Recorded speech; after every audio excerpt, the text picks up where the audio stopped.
ETFinalScore.com has East Texas high school sports covered. And now you can take it with you. Get the latest scores from Friday Night Football, articles and videos. Focus in on Dotney photo galleries and more. So don't miss a thing and get your ETFinalScore.com app today.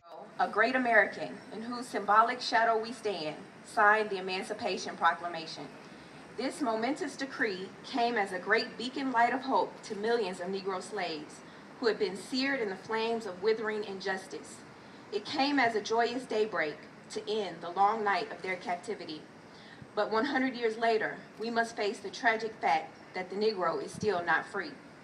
100 years later, the life of the Negro is still sadly crippled by the manacles of segregation and the chains of discrimination. 100 years later, the Negro lives on a lonely island of poverty in the midst of a vast ocean of material prosperity. 100 years later, the Negro is still languishing in the corners of American society and finds himself in exile in his own land.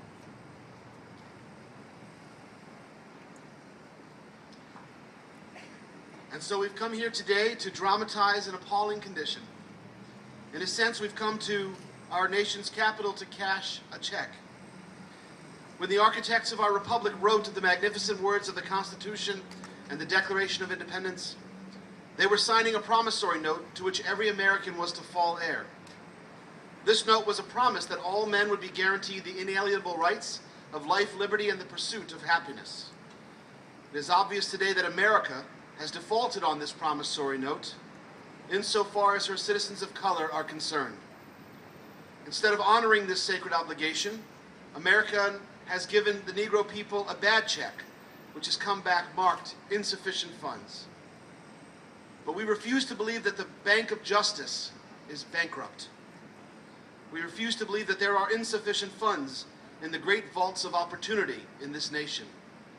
So we've come to cash this check, a check that will give us upon demand the riches of freedom and the security of justice.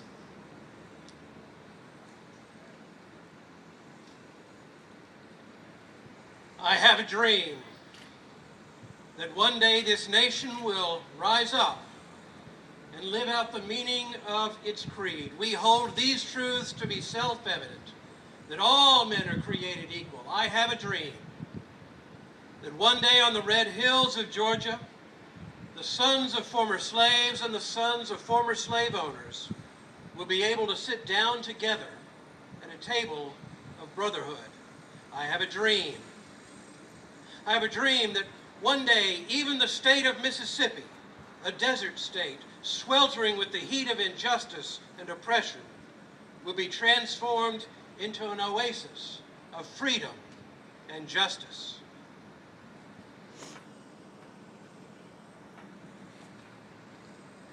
I have a dream that my 4 children will one day live in a nation where they are not judged by the color of their skin, but by the content of their character. I have a dream.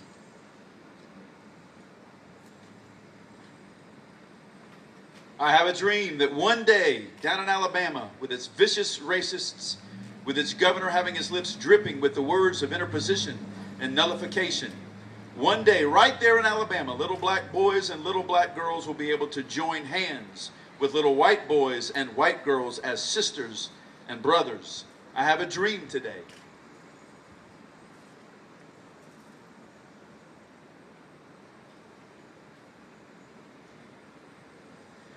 I have a dream that one day every valley shall be exalted, every hill and mountain shall be made low.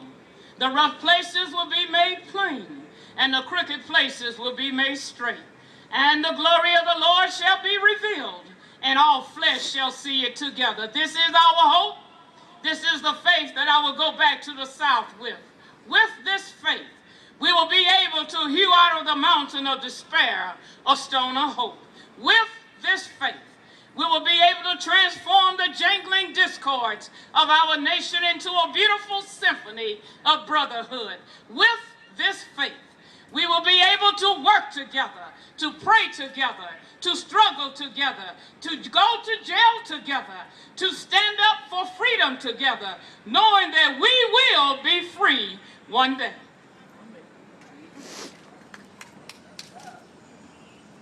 This will be the day This will be the day when all God's children will be able to sing with a new meaning.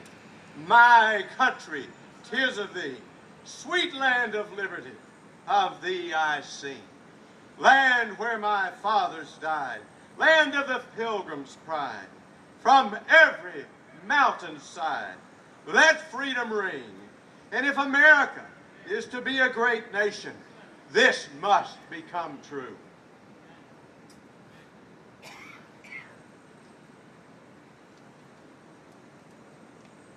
And so let freedom ring from the prestigious hilltops of New Hampshire.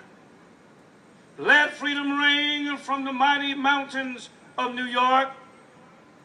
Let freedom ring from the hiking Alleghenies of Pennsylvania.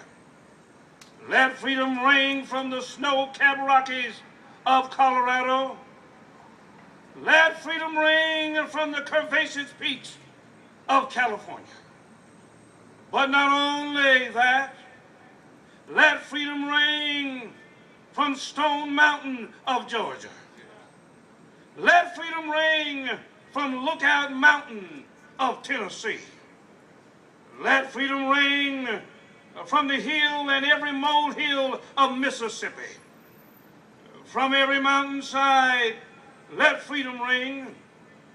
And when this happens, when we allow freedom to ring, when we let it ring from every village and from every hamlet, from every state and from every city, we will be able to speed up that day when all of God's children, black men and white men, Jews and Gentiles, Protestants and Catholics, will be able to join hands and sing in the words of the old Negro spiritual, free at last, thank God Almighty, we are free at last.